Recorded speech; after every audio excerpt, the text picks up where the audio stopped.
Hey everybody, welcome to Rough Stuff, the podcast where we interview our friends, comedians, writers about embarrassing stories from childhood. I'm one of your co-hosts, Bridgett Greenberg, and I think if gun to my head, not even gun to my head, I could still rap all of Lose Yourself a cappella. Cool, that sucks. And I'm your I'm your other co-host. My name is Sarah Griffith. And not too long ago, I dropped my boss's only set of office keys down an elevator shaft. Ooh, like an good. open elevator shaft?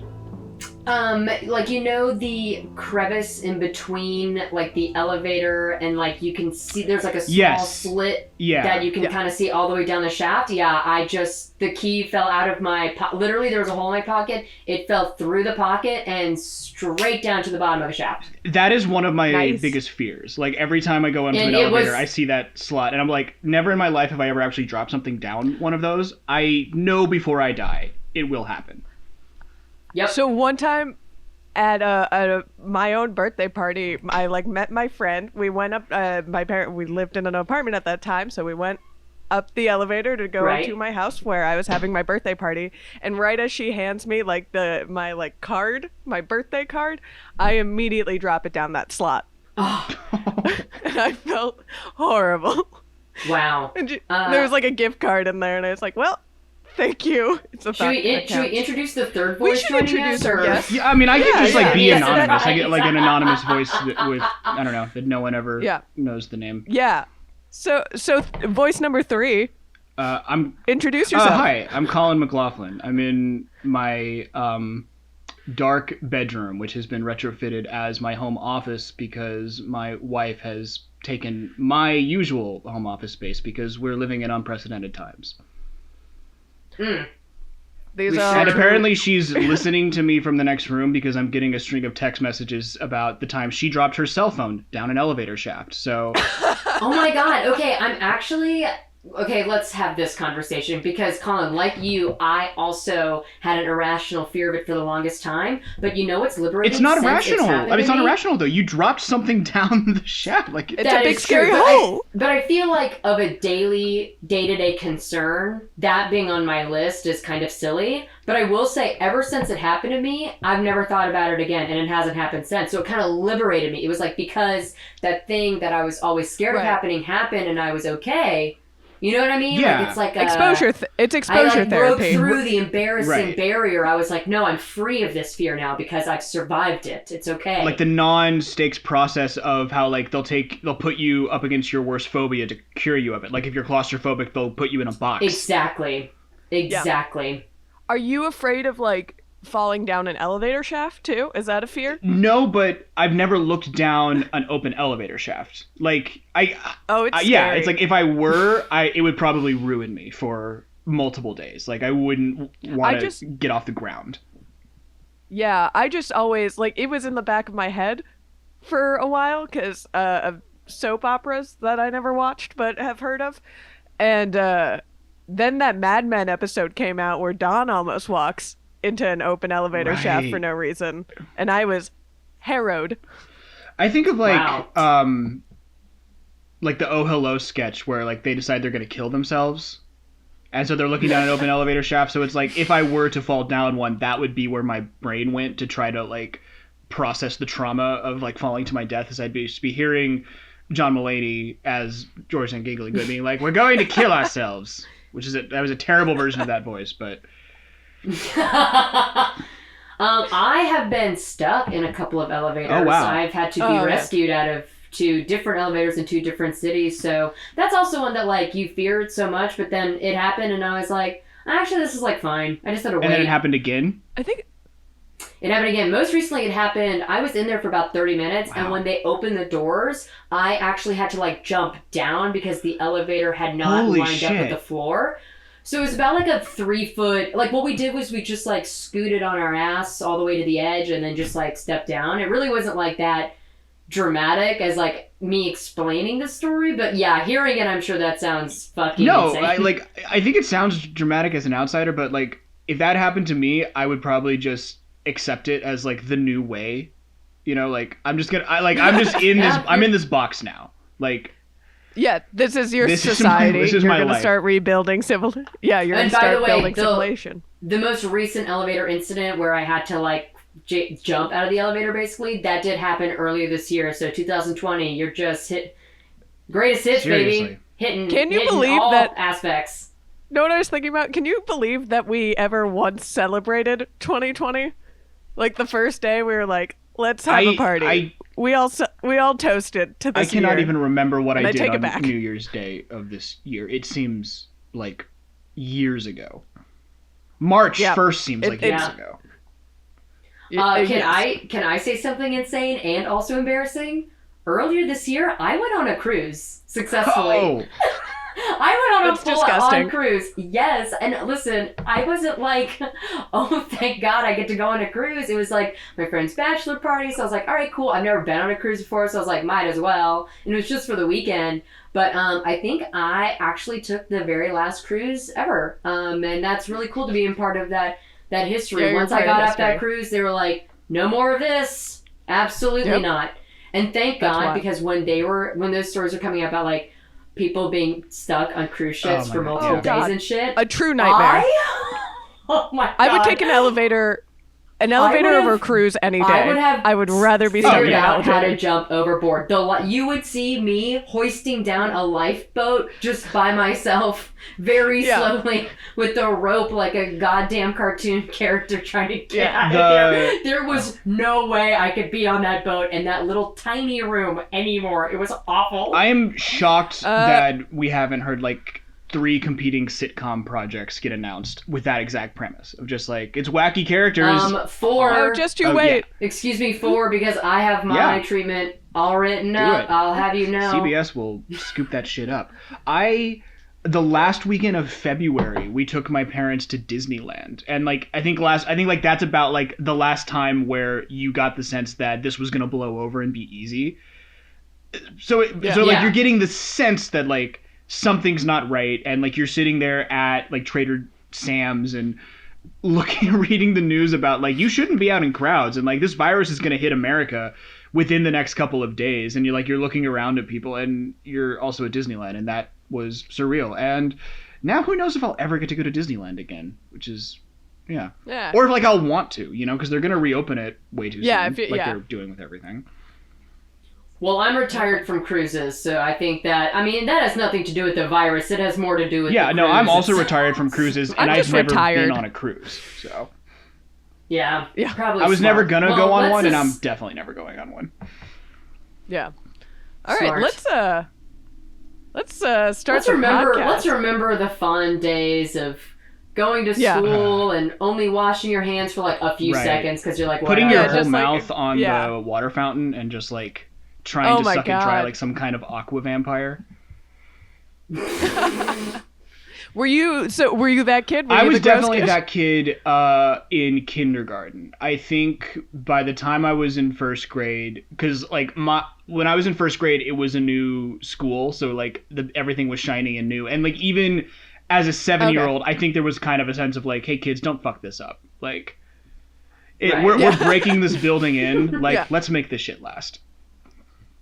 Yeah, knew you. So do you, looking back on your youth, do you think you have like a period of time that you're like, that's the awkward times? That's mean, my peak. I peaked there. I mean, In a I bad don't way. want to give a bad answer by just saying all of it, even though that's true. But yeah, Well, and yeah. like, because the problem is, I'm sure that whatever my truly most embarrassing moment from childhood is something that I have blocked out of my brain. And like 2 days from yeah. now, it's You'll gonna hit think me, of and it- I'm gonna yeah, want to you're- re-record this. But Yes. Yeah. and like I don't know, in high school I did musical theater, so I feel like anytime my ass walked on stage and was like, pay attention to me, because now I have self-esteem now because Glee's at the height of its popularity. Like any of that I should like be ashamed of, and I don't know, kind of am. Oh man, Glee gave a lot of people too I much was one of them. confidence. I was no, Yes. I Yeah. was the target audience for that show. I was in high school in musical theater when that show was like, I guess quote unquote like the good years, like before everyone kind of agreed like it had fallen off the rails. Yeah. Yeah, for sure. I feel like I'm on this hill of like, I played sports, I didn't do musical theater, but if I could if I had the ability to sing in like any, just even sound mediocre, I would have been on that bandwagon too, because I was watching Glee. Oh yeah. My ass was on my couch on Wednesday nights at 8 p.m. or my whatever iPod was Glee. Like that was the music I bought. Unfortunately, Glee's toxic there are some cover. Glee pretty fun. There are some Glee covers that do. Those first couple of bang. Just a mashups little they bit, did when they do like decided bang. mashups is gonna be a The thing. mashups were pretty good. Those songs slapped. I just the toxic cover is still unbelievable. That episode actually bangs. The Britney S. Pierce Right. The Britney Yeah. episode. Like such a reach to get a Britney Spears episode going by that is it. Britney's character name is Britney S. Pierce, so they're like, it's a Britney Spears episode. Everyone get in on this. I have nothing but respect for that. Even though like I feel like that was one of the early episodes where it became clear that like William Shu was a terrible human being who shouldn't be allowed within like 50 feet of a school. Yeah, and it turns out one of the students as well. Yikes! Have you seen Anyway. the haunting Instagram post of that Matthew Morrison put up recently? Or no, I don't know, it might have been months ago, but it's him next to with Mark Salling was one, and who was the other one that died? Corey. Oh yeah. I'm being very flippant. I feel remember that bad, poor but kid's it's him and Finn and Yeah. Puck. It's like a picture of them where like he's between them with his arms around them, and then the only caption is it's emojis of sad face, happy face, sad face. Which is like to imply that like these two guys on my left and right are dead now, and I'm here, and it's just like it is haunting. Okay, Matthew Morrison or Ryan Murphy, if you guys want to come on this show and talk about all the ways you've embarrassed yourselves publicly in the last decade, please, we'd love to have you. We'd love to talk this through. Yeah. Oh my gosh. I was like thinking about, because I've had a lot of time obviously to think, and I think like the core of so many embarrassing stories, at least for me as a middle schooler and high schooler, and I think anybody who had a performance background, or really just anybody in between the ages of like 13 or 18 can agree. Like at that time, you really have a lot of self-importance for yourself that like you truly think that everything you're doing is like very, very important. And your heart's in the right place, but what you're actually acting on is like silly. Not like I remember getting worked up and it'd be like, well, I don't like that this technical director has taken this direction on this production. I mean, somebody must speak up and say something about. And looking back, I'm like, why was I so like? There was like a week where I was so worked up, as if this is like, we're performing at the fucking like we're on the Great White Way. And it's like this is absolutely absurd that we would be asked to learn all new choreography within 2 days of opening. I mean, we need to contact These are our people union. on teacher salaries that are just trying to get by. Where is the high school union? The International Thespian Society is a society what an for obnoxious yes, we need a union. We need rules. We need would a be CBA. I union. That spoiled union would a not Harry stop. Potter movie to like a whole audience of international thespians once. How did they not read the most That recent was Harry Potter book? that was my justification for doing it.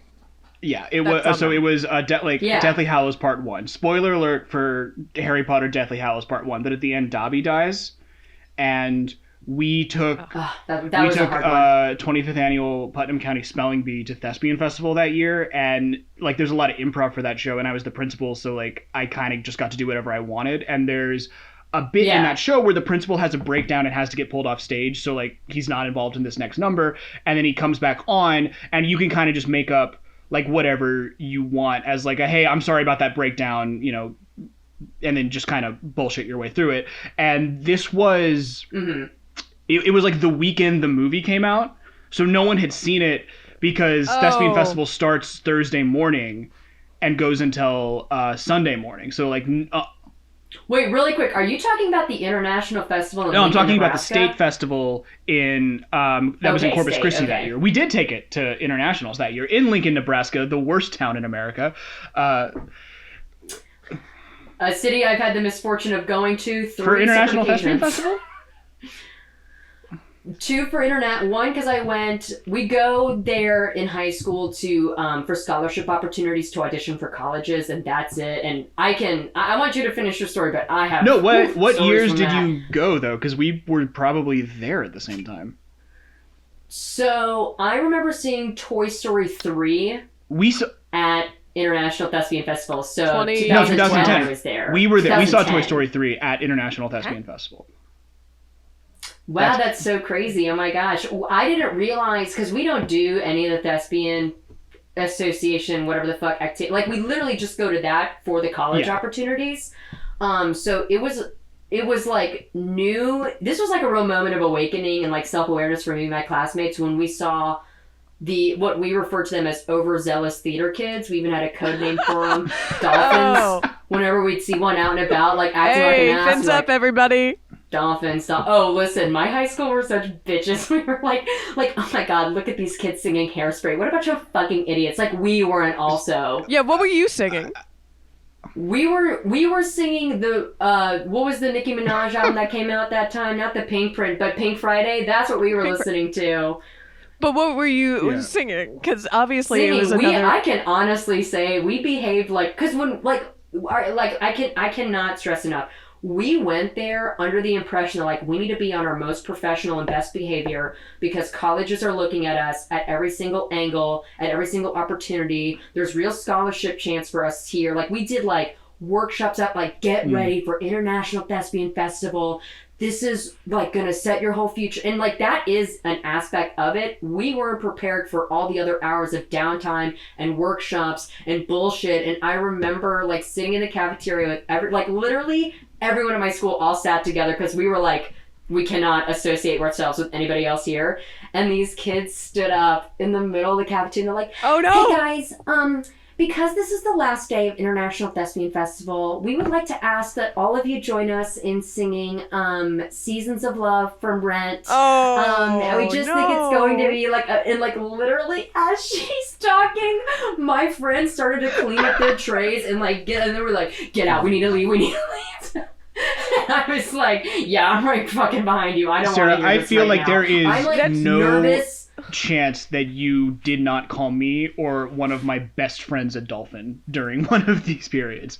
Probably. Were you wearing a vest without any kind of jacket on top? Because that was the worst offense that we saw. Oh man, that was a look. I cannot say no. I can't say yes, but like just the fact that I can't 100% say no, that definitely didn't happen, probably tells you everything you need to know.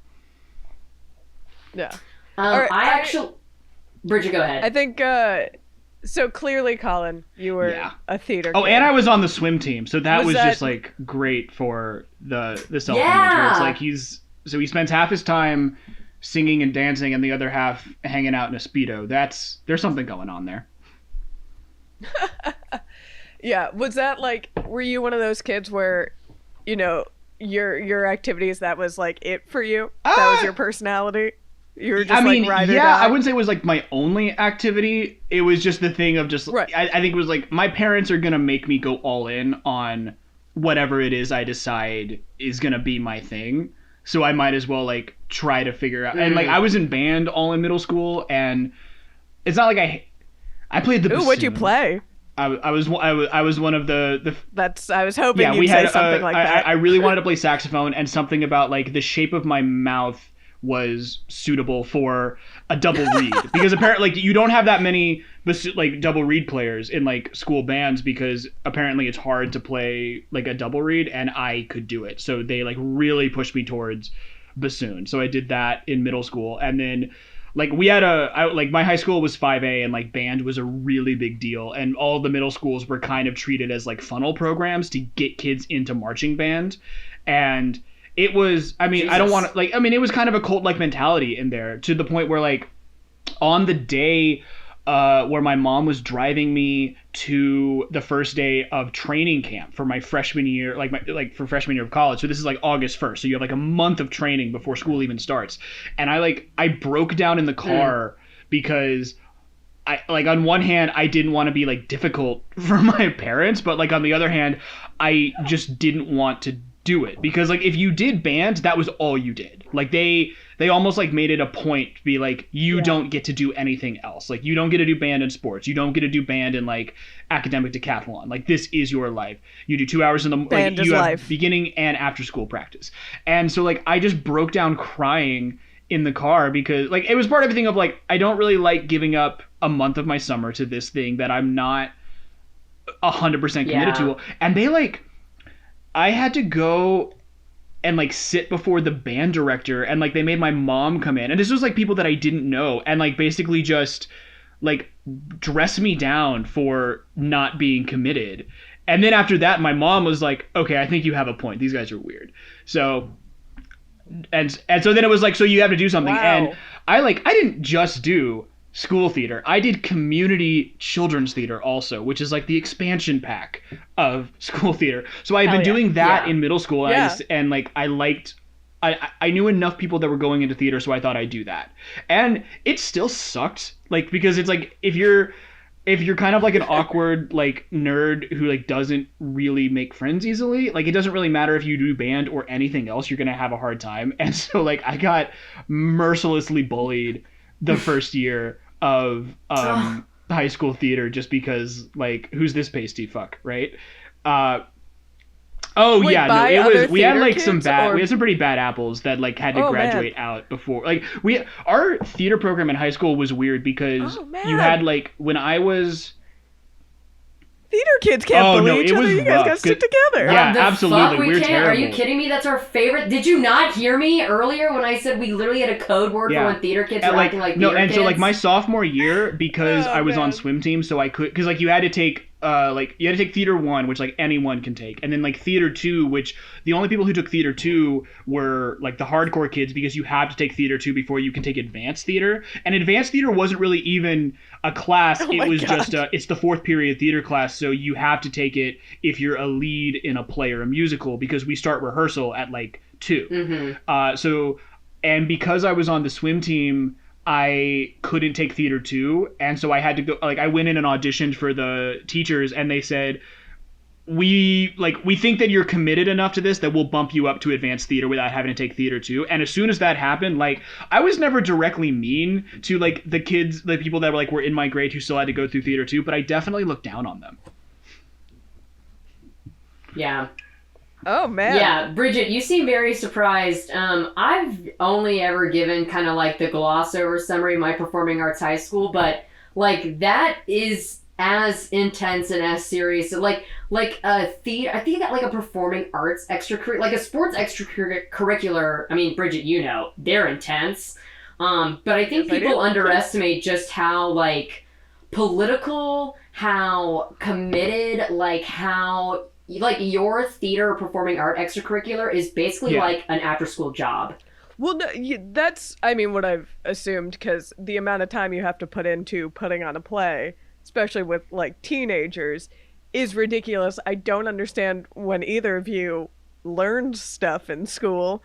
I was a gifted kid, my so was... I just stopped sleeping. They're like my senior year of high school, I was going off like 4 hours a night. It was not good. Dude, I sometimes I look back on like the shit I did in high school, and I'm like, what in me was able to do all of that? Like college seems easy compared to high school. I would wake up at honestly. 5 a.m. I would down one of those canned like double shot espressos that you get from Starbucks, go to the natatorium, which was in a completely different like town from where the high school was, swim for 2 hours. Yeah. Ugh, a natatorium is so gnarly. God, that's where you really get warts. Like swim for 2 hours, come back, do like be in school for the bulk of the day, and then your hair's wet because you had morning swim practice. Because I brought a hairdryer. We're just like, okay, well, cool. My hair is just well, I was like, all right, well, cool. My hair's just gonna be wet all day long. Yeah, sit in class we with had wet swim. Hair. We had to swim in PE. So I thank God we never did that. Even though I was on swim team, that is a terrible thing to put children through involuntarily. I mean, like it's bad enough that you make kids wear shorts if they don't want to wear shorts, you know? Yeah. We also like had. I mean, I grew up in Miami, so our uniforms were like heavy cotton polos and shorts, and like you would just sweat through it, and it'll be like, what? You're doing this on purpose? You know, to all it's of an us, equalizer. right? Yeah, it's a great equalizer. You're all going to be miserable in your own way. Yeah. Yeah, this is true. Do you have like, do you have a moment that still like wakes you up at night? Occasionally that you'll revisit? Yes, but again, it can literally just be a moment of like, I went on stage and I sang this song, and like, when I was 16, like it was such an empowering, like I was Marcellus in The Music Man, and I sang Shapoopy, and when I was 16, that was the coolest, the coolest shit that I could be doing, and now I'm just like, I cannot believe there was a time in my life where I got a full night's sleep after doing that. You don't do karaoke anymore? No. You don't? I haven't done, so like in college, I was in a theater group, surprising. And we had, like the honors colleges had like 2 competing theater groups, where it's like liberal arts honors had a theater group, and then there was this other program called Plan 2 that I still to this day don't know what distinguished Plan 2 from liberal arts honors, but they had their own theater group, and we didn't get along. That's such a lazy thing to call it, by the way, just Plan 2. It's like like a TBA, and then they never come back and fix it. Yeah, and they were like generally snotty, but like their theater group was really snotty, and in their defense, they had every right to be snotty. They were much better than us. We would do shows, and it would be like a week before performance, and someone's like, I guess we got to go to Home Depot and put some sets together. And they would really get into it. But this one year, we did a co-production where it was like, we're going to do a big production. We're going to combine the 2 colleges. It's going to be like this great thing. And it went off pretty well. But then we went to the after party, and it's like, half the reason you do theater is for the after parties. It's right? For the sweet, sweet theater parties. Exactly. And it was this just clusterfuck of like each group having their own party traditions and trying to make those work within each other. What was yours? What was yours? Ours would generally be drinking based, because it would be so dumb. Cool. It would literally be like, everyone has to play Never Have I Ever right now, which is like fine when there's 10 of you, not so fine when there's 40. That's so lame. And again, like we were just in it to kind of like, we were the lower key theater group. They were like, okay, everyone's gonna get in a circle, and we're gonna do mash off karaoke, like Pitch Perfect style. Oh no! Where everyone you go between songs, and so like, and no one like told me that there were rules, because you'd think like that's it, but it comes to me, and my go-to karaoke song is Bohemian Rhapsody, and so I start it, and they all like just start booing me, because apparently the tradition that they didn't tell us is that you end with Bohemian Rhapsody. So whoever is the last to go gets to do Bohemian Rhapsody. So the minute I started, like I just started with like Mama, and they like were like, shut the fuck up, and I'm just like, Jesus. And I just left. I didn't speak to most of those people ever again. I like was hands off with all theater in college afterwards. Like I was a quote unquote producer my last semester in college, and so literally I just made sure that that's no one was as a career. I just made sure no one was coming off the budget, and that the shows like went off on time, and like I was just done. Wow. That's some really fucking lame bullying. Yeah. That's so gross. And also, what a reach for a song choice. I mean, it's a good one. I think I can nail it. I've nailed it enough times that I feel like. Because there's the thing, even if vocally you need a bail at some point, the audience will pick up where you're leaving Exactly. off. Yeah, it's an easy song to do to a crowd, because it's like you can kind of pick and choose when you actually want to sing it, and when you kind of want to like step back and let other people do it. Right. It's just such a long song. Like getting caught. I mean, what you were doing wasn't really karaoke, but again, horrible singer, truly awful. And like this voice that you're hearing now is what I sound like singing. There's no difference. And I remember in college there was a karaoke night, and I was like, no, one song I love and also know every single word to is American Pie. So let me do that. That is an 8-minute song. Yeah, that's too long. That's way too long. I assume they would abridge it, and when you have a bet, and they did not, I had to sing the entire song. And when you have a bad voice, like, karaoke is funny for, I don't know, maybe like a minute. Yeah. And then it's like, you can stop now. And that's normally my lane. It's like, you can stop now. But I had to continue for another 7.5 minutes. Yeah. And no one was amused. Oh. And the song would not end. It was, not everybody is prepared at any given time to listen to American Pie all the way through. No. Like, that really is kind of like, that's got to hit you at a sweet spot. And It's like a at some point, song. you've sung for enough minutes, you kind of have to see it through to the end. Exactly, and that's what I was just like stuck on that stage, and I was like, well, we got to get all the way back to when it slows down. I could And I never got do 6 more verses. karaoke for most of my life because like I only knew the Weird Al versions of songs. To this day, I Want It That Way by the Backstreet Boys. Yep. I'm like 50% on that one, but I think I'm nearly 100% at I Bought It on eBay, which is the Weird Al Yankovic cover of that song. Yeah. And like Yeah. I know like Bridgett, I know you can still do Lose Yourself, No Gun to Your Head. I can't. I can 100% do God, what is he does? It's like about TV, like cable or like he does a cover of Lose Yourself, but it's all about watching TV. Yes. Couch Potato by Weird Al. I can do every word to that song.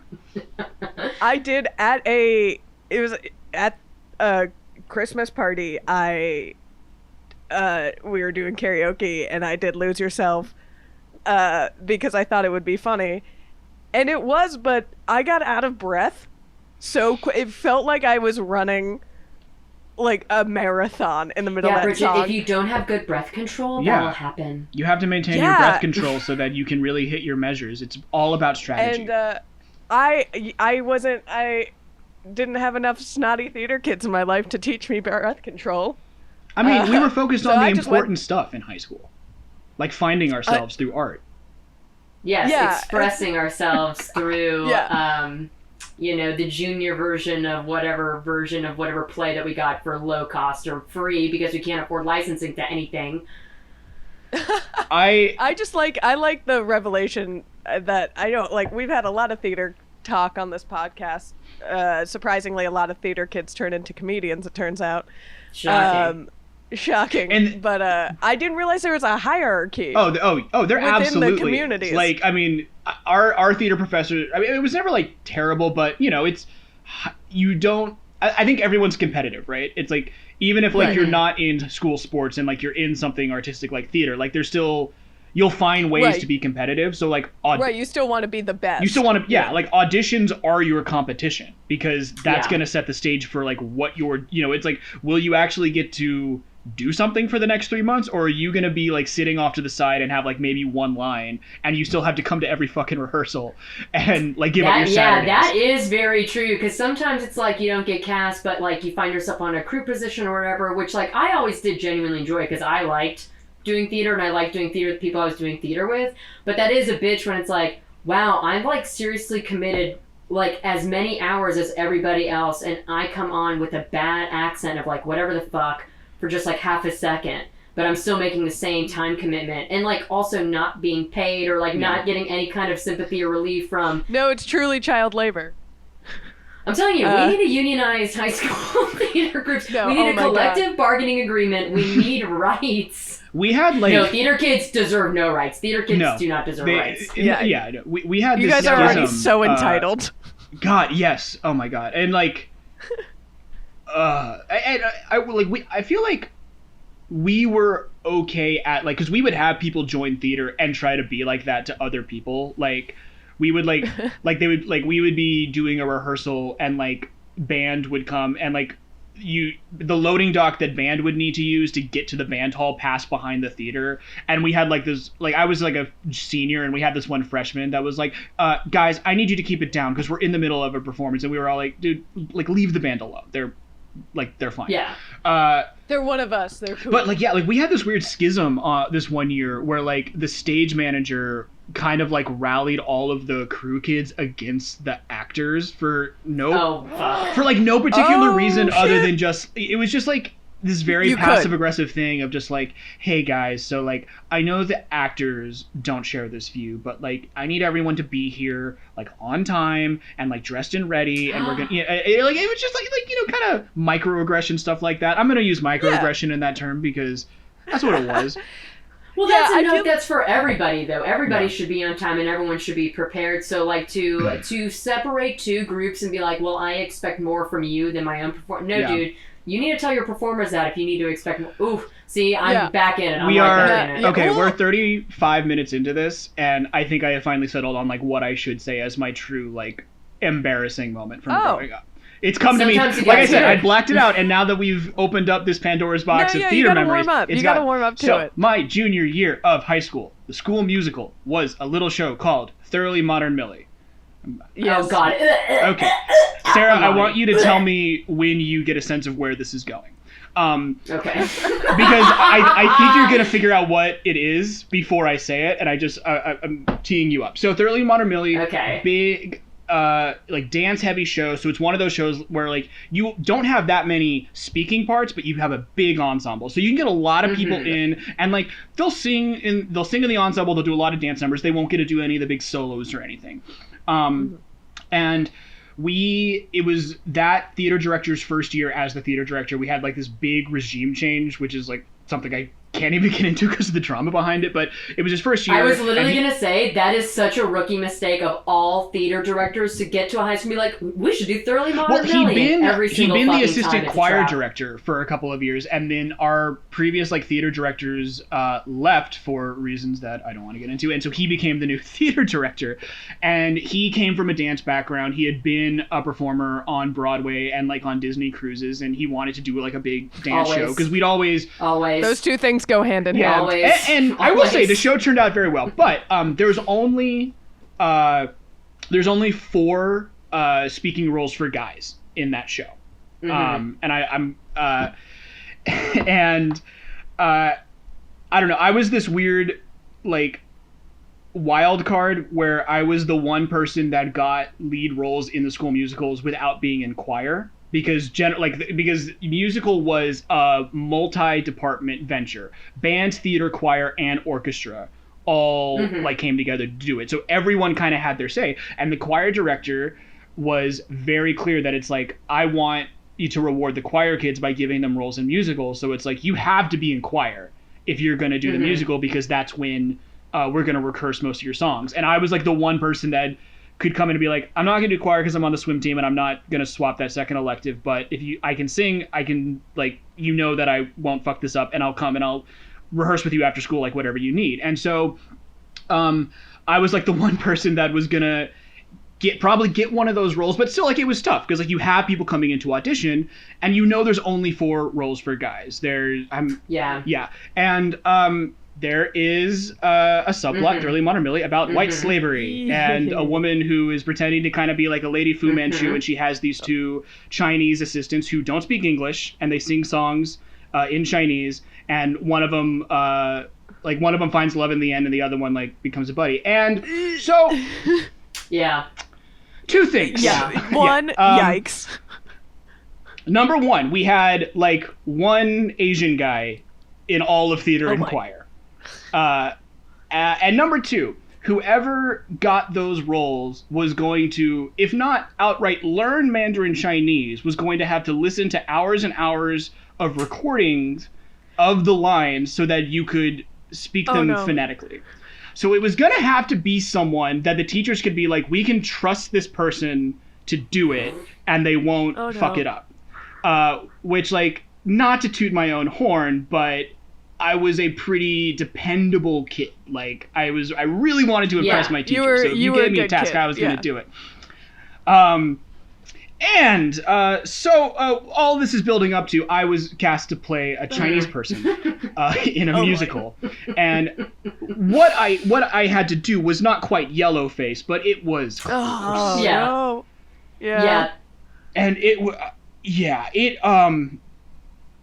and it was just one of those things where they were just like, they did try to spin it where it's like, we don't really know if the other guys that would be in consideration for roles in this play would be committed enough to do this, because the guys that originated it's Bun Fu was who I played, and I'm trying to remember what the other guy's name. I have blocked so much. Yeah, of this it's out. horrible. But the guy.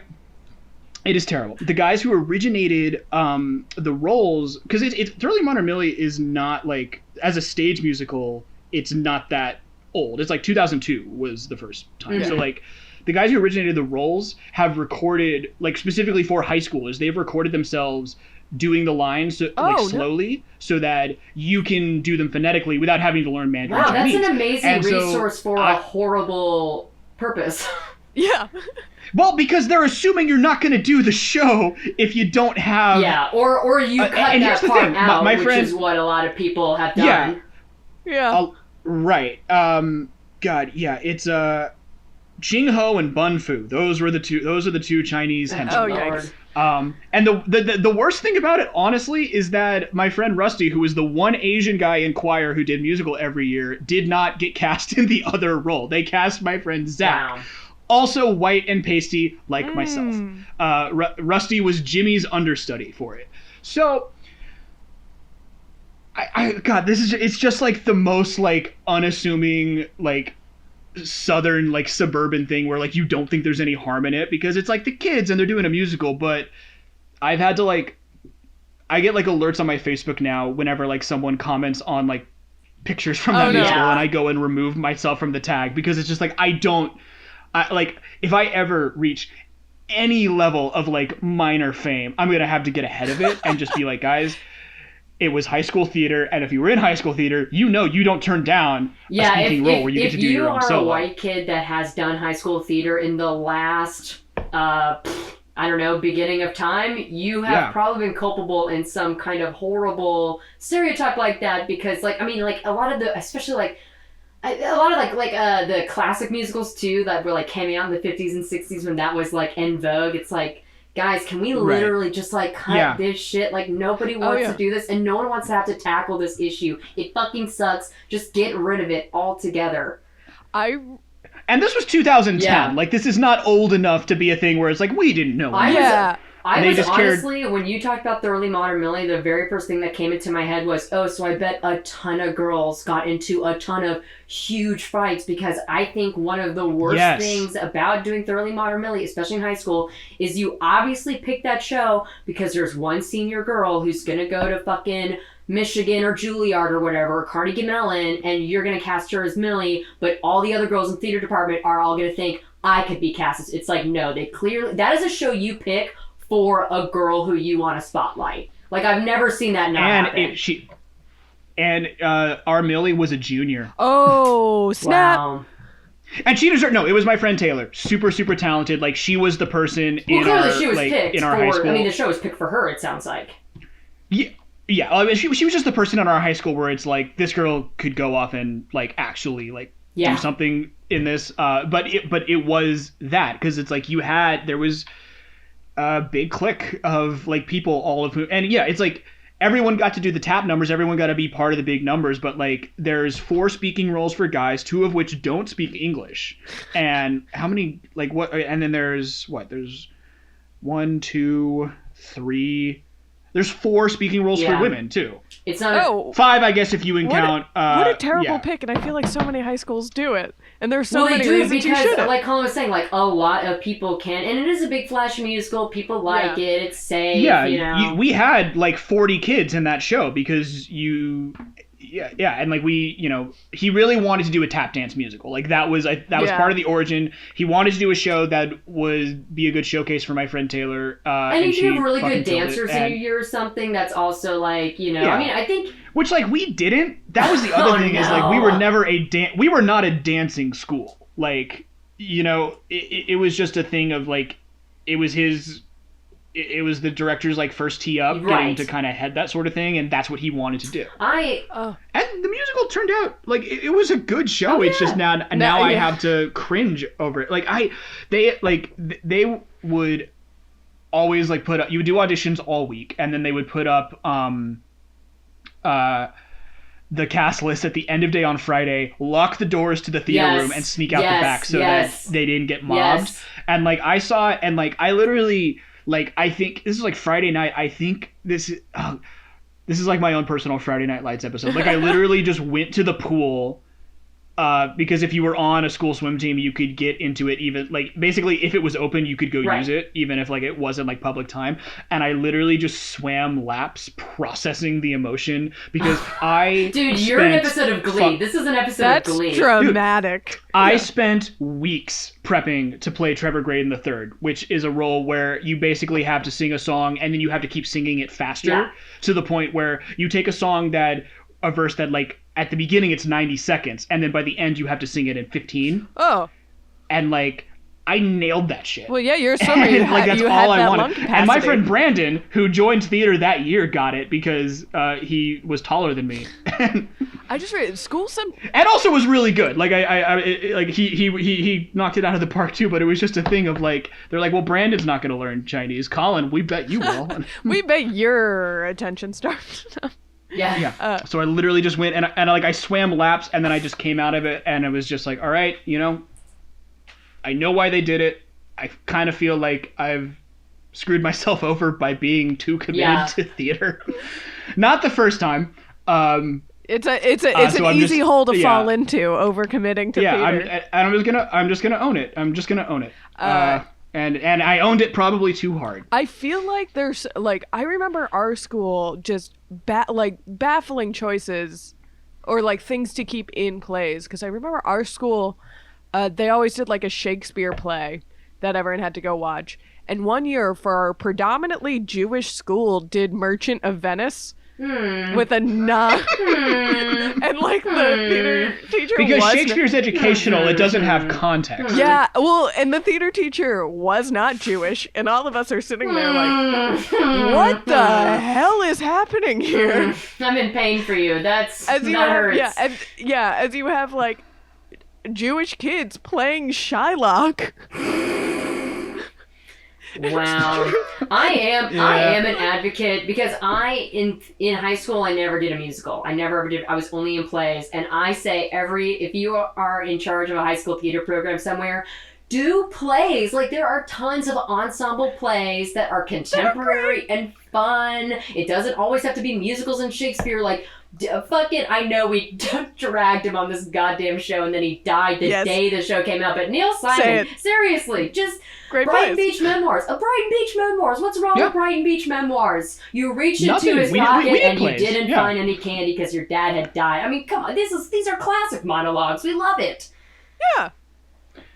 We did plays, but like it was always this weird political thing where like after because we would do like Sarah, did you do one act? No, we did not compete in anything, and literally we didn't compete because we thought we had an unfair advantage, because you literally can't even go to my high school without auditioning to be accepted to go to my high school, so just wouldn't have been right. You guys would have crushed it. We no doubt. We had to do one act because we were part of UIL, and we're not a part of UIL. The administration was basically like, well, if we can make theater competitive, we're going to do it. So we had to do one act every year. Texas. And my school had infamously, never advanced past, I think, like, regional. I don't even remember. It was like regionals or whatever like the first round is. And we were going to advance. Like the judge literally told us my senior year we were going to advance, but the stage manager didn't call blackout, and we went 2 seconds over and got disqualified. Oh my fucking god! Wow.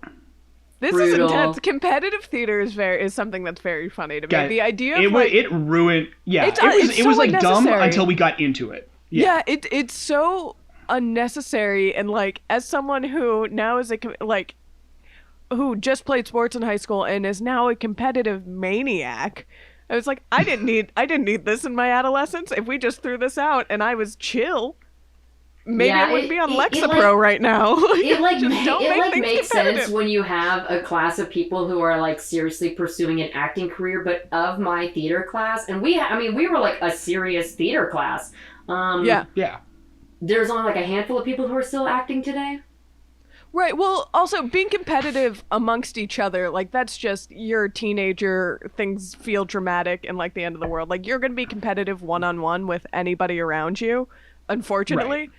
But if something by nature is not competitive, Yeah. Don't make it that way. I mean, this was just a Texas thing where it was like your performance in whatever competitive like thing you were doing dictated how much money you would get the next year for the budget. I was just about to say it's classic Texas public education to make it competitive, so that way you can find a quantifiable reason to continue to fund arts and sports, which are just two things that are upsetting.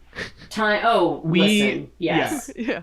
Of course. We and so like my senior year was when we took a musical all the way to International Thespian Festival, and then like which, by the way, I really see you as the principal in Putnam. You said that earlier. That's exactly right. That's great casting. Were you there in 2011? No, because you might have. Okay. No, I wasn't. My first exposure to Putnam was when I was in Putnam in college, and I played Logain, Schwartz and Grubinier, which to this day I think is like my signature role. Great role. Perfect Both casting. of you guys Perfect are well casting. cast in I that. already knew sign language by the time I was cast as so like I literally came to the audition. So you were already signing, prepped. Yeah. Amazing. Yeah, those are good roles for you guys.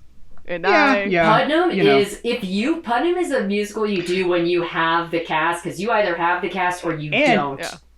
And I had to like kind of be dragged kicking and screaming into that role because the principal doesn't have any songs. Yes. And I was so mad because it was like, so first you guys do it, like, it was like this weird thing where it's like, I got cast in The Music Man as a sophomore, which like was weird. And then there's like, so then after that you make me do, you know, the Chinese person role. And then I had to do this and get no songs, which ended up like being the best thing I ever did. And then we did Into the Woods that same year and I got to be the baker. So. Oh, that's a good role. Into the Woods, that's another high school theater trap where it's like, are you sure you're going to take this on? Oh, that's We did insane. the whole thing, and it was like the opposite of what happened with Millie because there's no ensemble in Into the Woods. Yeah. So it's like 12 kids. So we went from like having 40 kids in a musical to 12. Parents were not happy. Also, from what I understand, those songs are really, and like what I've heard, those songs are very hard to sing. If you're doing Into the Woods, truly, the wolf has... Did you have the penis on the wolf for Hello Little Girl? We did not. Yeah, I didn't think so. Because, you know, the original Broadway production has, like, that's like the gist of it. It's like the werewolf, we're implying the wolf is going to rape Little Red Riding Hood in this twisted version. And high schools so casting are like, Johnny Depp in the movie makes more sense now. I think there's a junior version of Into the Woods, but at that point I'm just like, hey guys, cut it. Do Godsee's Dog or something. Like, do a play. Just do a play. Godsee's Dog is upsetting. Oh, but that's a classic that was my theater. go-to monologue to audition for everything. Classic. The one acting class, so not the one. I had to, in college, since I was a film and writing major, like I had to start taking, I had to start doing acting classes then, and I remember the acting class. We walk in, and this happened to me. Like the two acting classes I had to take, I had the same teacher, and they walked in and they're like, I'm going to give you your monologues third week of class because I want to get to know you guys and like think of like who you are as people and then give you monologues. And I every time got very dark characters.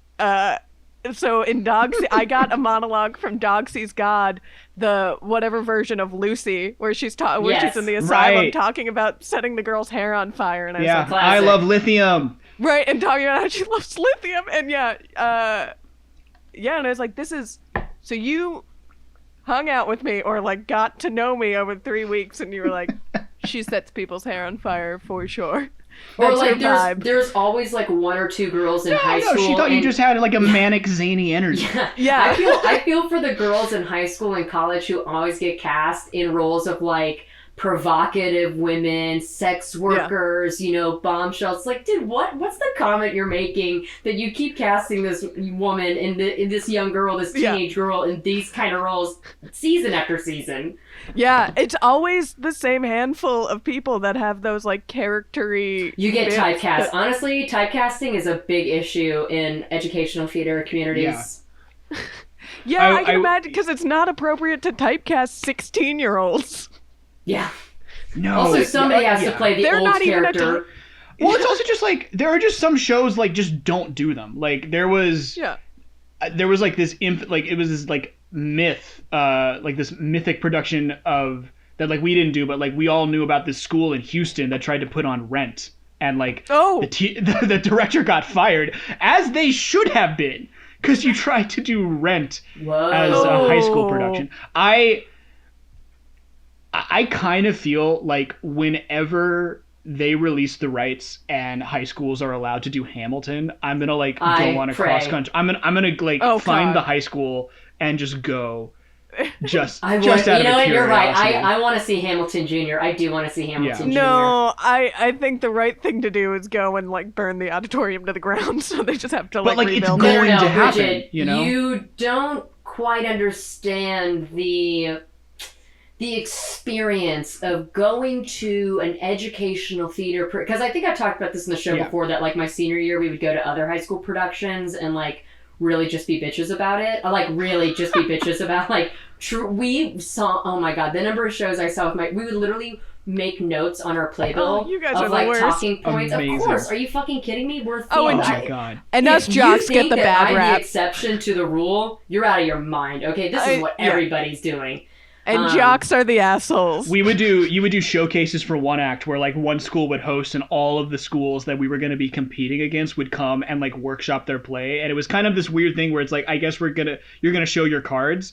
And like, there was only 1 year where we got to be like that, where it's like, oh yeah, we've got this shit in the bag against those guys. I think I talked about this on the show before, but the minute that I kind of like realized like, you know what, me being a theater snob is actually not productive and fucking sucks, it was like the beginning of my senior year. We went to see another high school in the suburbs who was doing a show we had done the season prior. And after the show, I think somebody knew the director of this production. That's part of the reason why we were there. We said, hi, we introduced ourselves. And she was like, oh, you guys go to HSPBA. You did this show last fall. And we were like, oh, yeah, we did. And she goes, so what did you think of this one? Like in a sad, defeated, like, so did you guys like? And I was like, lady, you're a full-grown woman. Our opinion as high school seniors should not count and should not matter this. And it will destroy you. Like, and it will destroy you because we have nothing nice to say about it. But we were like, it was good, it was wonderful, it was nice to see it. Like, we didn't get a chance to see it, so it's nice to see it now. But we got in the car and we were like, I don't know if we can keep doing this, man. I feel really bad now. Maybe I'm, I 100% am, but I'm oversimplifying it. Seeing, like, I think maybe the difference between, like, I don't know, the jock mentality and then the theater kid mentality is you guys, like, while you're doing your activity, are built up and been like, you guys are great, keep going, you deserve it. And then what happens to, like, us is, like, we're told we're shit and need to get better and yelled at. And again, I was on swim team, so I got the best of both worlds. Yeah, so you just have no self-esteem at all. You just, like, completely void of self-esteem. Yeah, at this point, yeah. I went to an open mic like a year and a half ago in what I call like the darkest point of my adult life. Like it was literally, I was so depressed. They're dark places. And I felt so like non-existent that it was like, I literally just need to go do this to try. Like it wasn't even like I was connecting it to high school theater, but it was like, I just want to do this thing to prove I am not a worthless piece of garbage. Like, if I can do this and I can make one person who doesn't know me outside of this chuckle, then, like, that's enough to keep going. Yeah, so I went to a basement of a wine bar in Atwater Village and did a type 5, and then I left and didn't talk to anybody. Yeah, open mics are and I've never done it since, they're so I guess I'm doing okay. Evils. Yeah, they're necessary evils if you're an aspiring stand-up. Right. If you're an aspiring stand-up, you got to hit those mics. They're part of it, but you see some shit there. You got to eat shit. Here's the thing, I'm not an aspiring stand-up, but I do this thing where I'll be listening to podcasts in my car and start riffing with the people on the podcast as if I'm there. And eventually I had done it enough where it's like, I feel like I actually have enough to like give it a go if I wanted to. Well, I don't, and I won't, and I shouldn't, but it was just weird. Hey, don't say that, because you're on ours, and it was a delight talking to you. Oh, thank you. And this was great.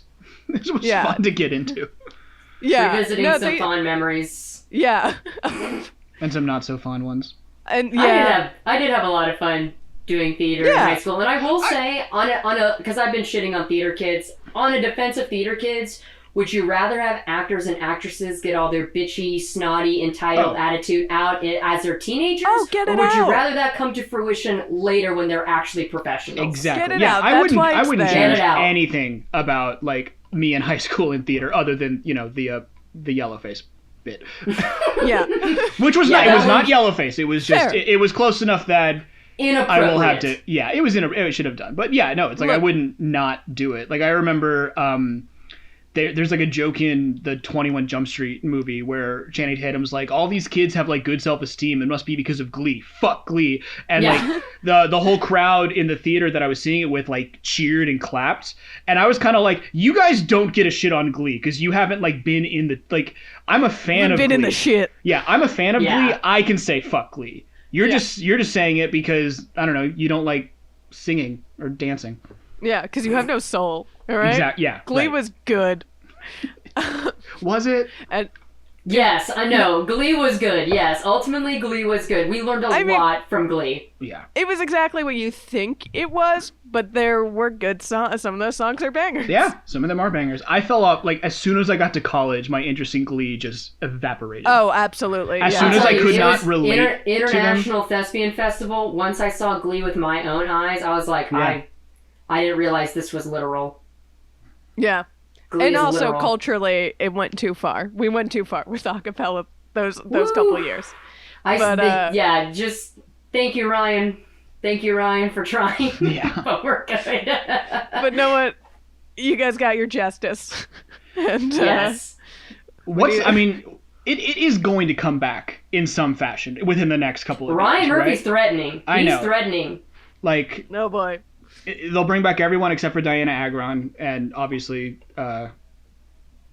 Yeah. Mark's the other Yeah. guys. Yeah, but Yeah. uh, Hey, Oh my God. I'll be If there. if I'm cast on Glee, oh my God, you you guys. should. Oh, There was oh my God. Sarah, like- can we audition together and compete Hashtag- against each other? That was a Griffith thing on- they did in the first season where you could audition, like it was an open call audition Oh, for I Glee remember. where I you recorded yes. yourself that. and you had to Yes. upload it to MySpace. This is 2010. MySpace is That's like right. a barren wasteland. So we were all reactivating our defunct MySpace pages so that we could post ourselves singing Glee songs for a chance to be on Glee. Oh my Oh, boy. God. I'm did you gonna guys upload sing? a YouTube video of myself today singing I'm Not Afraid from Anything from Songs for a New World by Jason Robert Brown, and I am gonna be on Glee 2.0. Yes! well, I can't. Well, everybody, we all can't wait for this. For Hashtag Griffith on Glee. Spread the word. Griffith on Glee. We can do it. I have can full do it. faith that this can happen. I'm not. Yeah, Colin, yeah. I believe you guys can get on Glee and Oh, I don't I'll want to be on be- Glee. I don't want to see how the song goes. we're gonna dig up some stuff from you, Colin, some YouTube clips of you doing high school theater, and we'll. Oh, Send I them can. in You don't need on to your dig them behalf. up. I can give them to you. We'll get you on Glee. Okay.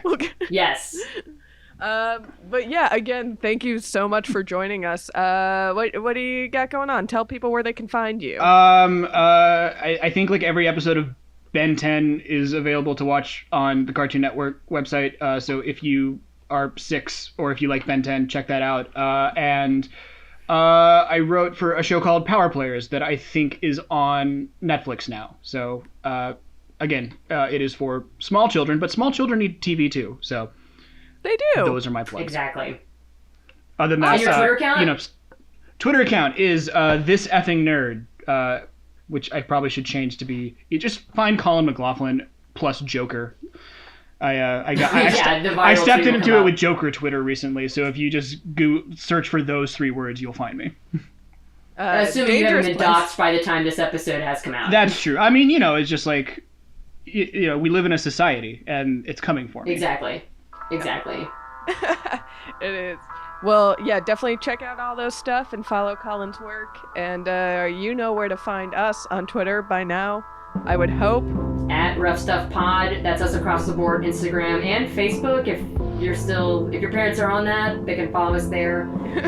Along with our parents. And as always, our Gmail and DMs are open. If any of you guys want to submit your embarrassing stories, we always take them and collect them for our next mail-in episode. Mm-hmm. So if one of your memories came screaming back to you at 3 a.m. in the middle of the night, let us know about it, and we'll make fun of you. We're here for you. 24 hours, 365. We're here. Yep. All right. Thank you guys. Griffith on Glee. Bye. Griffith on Glee. Hashtag Griffith on Glee. This has been a Small Beans endeavor. We're a bunch of pals who make podcasts, sketches, music, web series, and movies. The Beans always have new ideas percolating, so make sure to check us out at patreon.com/smallbeans. That's patreon.com/smallbeans, where you can browse all of our current and past content, see what we've got planned in the future, and learn how your support can help the Small Beans grow into huge, giant monster beans. If you enjoyed this content module, please like, rate, subscribe, or tell a friend about us. We love you.